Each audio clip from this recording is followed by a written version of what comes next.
Et coucou cher art journaliste, c'est Marie de l'âme du féminin et aujourd'hui j'aimerais te partager une source d'inspiration toute récente. Pour moi, c'est l'artiste calligraphe arabe Hassam Moussadi. Je l'ai découvert très récemment par hasard dans ma bibliothèque près de chez moi. Où je déambulais parce que j'attendais la fin d'un atelier pour mon fils et dans la rubrique Beaux-Arts, je suis tombée sur ces ouvrages de calligraphie. Voilà, je montre quelques exemples. C'est donc un calligraphe contemporain qui a commencé donc à Bagdad et qui est venu ensuite à Paris continuer ses études de Beaux-Arts et qui fait juste des choses magnifiques en calligraphie. Alors, par contre, je ne suis pas du tout experte en calligraphie, mais j'ai quand même envie aujourd'hui de te donner cette inspiration, de voir comment on peut l'adapter dans notre art journal et de t'expliquer comment on peut aller plus loin avec la calligraphie sans forcément, j'allais dire, se sentir illégitime dans cette démarche de recherche de forme, de simplicité. En fait, moi, c'est ce que j'admire dans ce travail-là, c'est que à la fin, on a quelque chose de simple alors qu'on sait qu'il y a une recherche d'années, de décennies de calligraphie, de gestuelle en fait, parce que là, c'est vraiment une posture et une gestuelle à travers ces œuvres. Alors, j'avais fait quelques photocopies, j'ai pas son livre ici sous la main, mais je t'invite vraiment à aller voir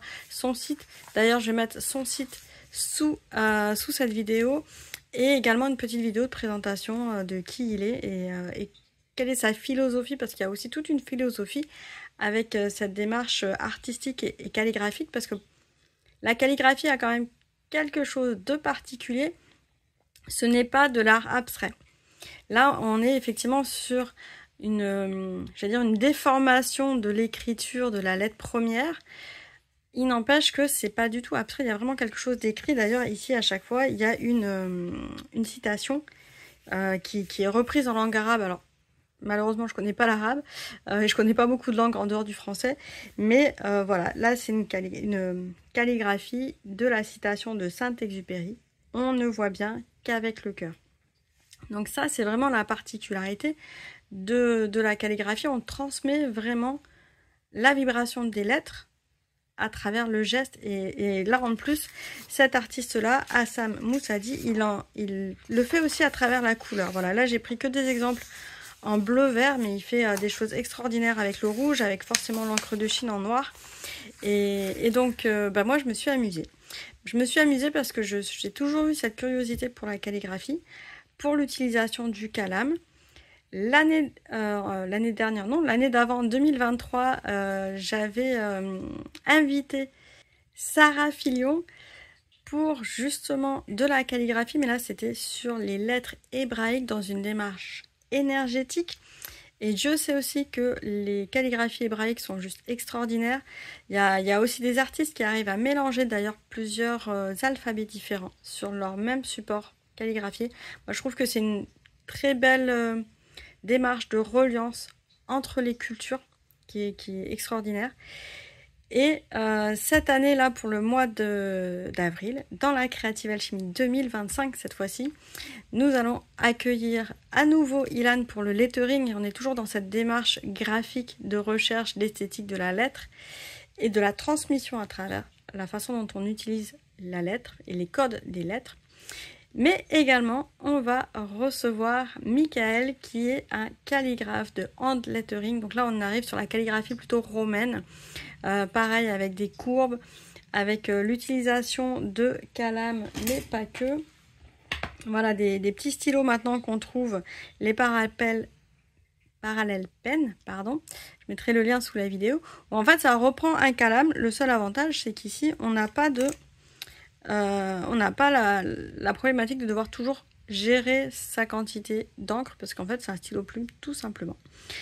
C'est pas forcément quelque chose d'onéreux et en fait on a un stylo plume et on peut faire ces aplats comme ça de matière.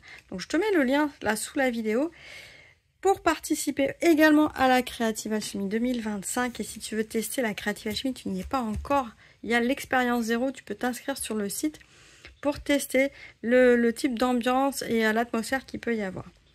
Comment on peut mettre ce genre d'inspiration dans notre art journal?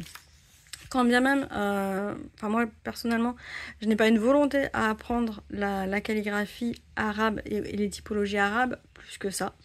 Pour autant, c'est des formes que je trouve fascinantes.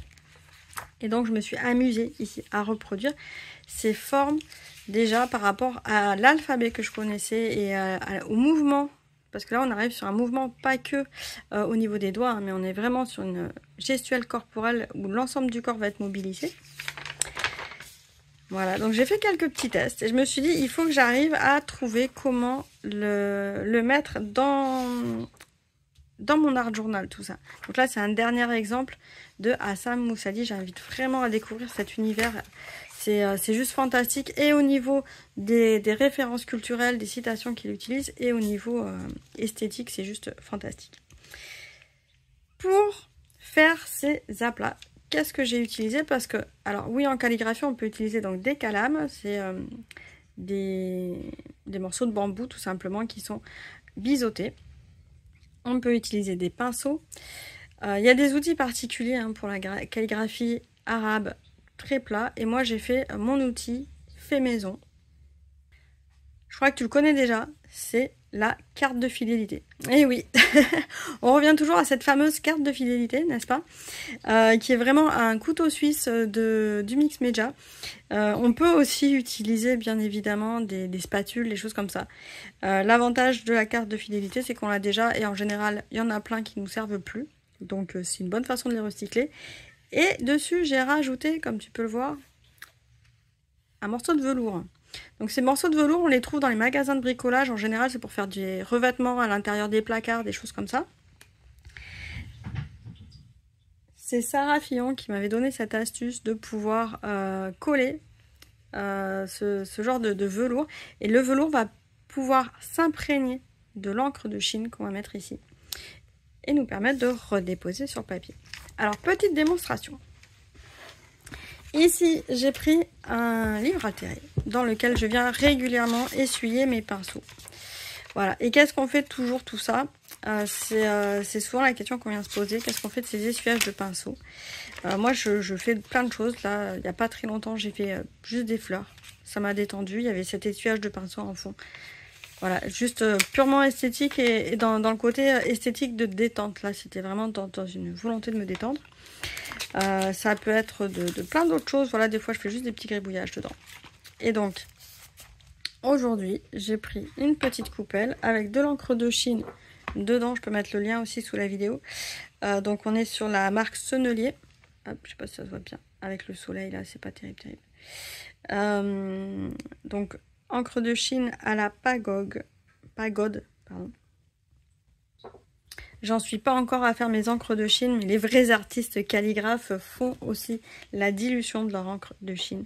On voit Hassan Moussadi qui fait lui-même d'ailleurs ces mélanges de pigments. Il va jusqu'à là en fait dans sa pratique. Donc là j'imprègne.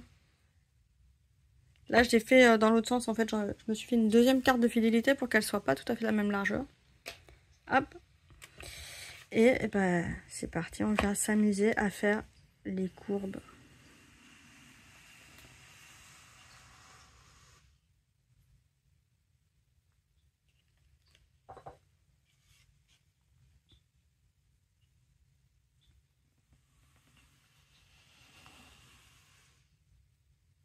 Et là, je vais avoir une première lettre. Et après, si je veux vraiment aller plus loin, je peux prendre ici un instrument beaucoup plus petit et compléter. Ça peut même être avec un stylo noir, hein, tout simplement.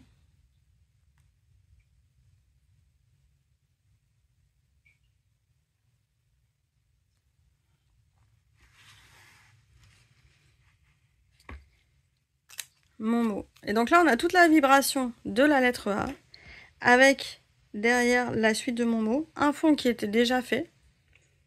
Et comment créer dans son art journal en moins de 5 minutes? Et bien voilà. Essuyage de pinceau qui dure 30 secondes à tout casser. Ici, un calame spatule improvisé pareil, en 2 minutes c'est fait, dans la mesure où voilà, ça peut être un morceau de tissu aussi, hein. Là l'avantage du velours, c'est un velours adhésif, ça se colle en 2 minutes, top chrono. Et ensuite on n'a plus qu'à s'amuser à faire des formes, à faire des... à juste... oui, c'est-à-dire... on peut faire des traits. Moi je trouve ça assez envoûtant cette pratique là.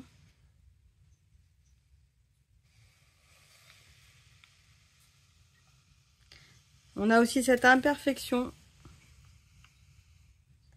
qui va se faire aussi en fonction du support, surtout ce côté-là, en fait, vu que j'ai déjà du relief, sera d'autant plus sujette à l'imperfection des traits. Et c'est très méditatif. Moi, j'adore parce que, en fait, je me perds dans le trait.